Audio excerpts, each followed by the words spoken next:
Welcome to Sanlando Sound Waves. I'm Cheryl Bain. This is week 6, day 26. Today, our reading is from Genesis chapter 3, verses 20 and 21. Adam named his wife Eve because she would become the mother of all the living.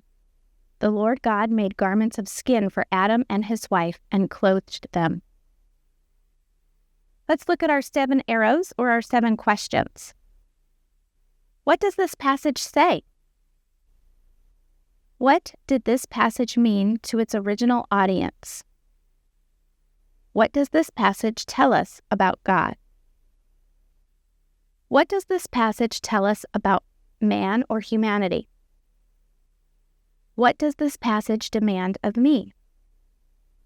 How does this passage change the way I relate to people?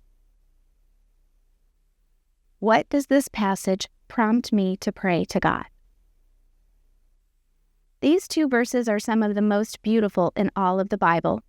They come on the heels of the tragic choice of Adam and Eve to rebel against God's commands, and this passage gives us a picture of God's love and grace.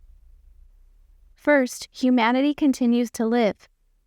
God had every right to kill Adam and Eve on the spot, but he didn't. He lavished grace upon them. Further, he allowed Eve to have children, making her the mother of all the living. From these children would one day come the promised child who would crush the head of Satan forever. Second, God clothed Adam and Eve. Remember back in Genesis 3, verse 7, Adam and Eve tried to cover themselves after they had sinned, but they could not cover their sin. Only God can do that. So he killed an animal and used its skin to cover their nakedness. Here is the first mention of a theme that will be common throughout the Old Testament.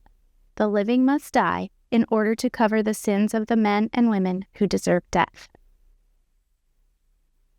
We hope that these verses have given you a lot to think about today and that you'll tune in tomorrow.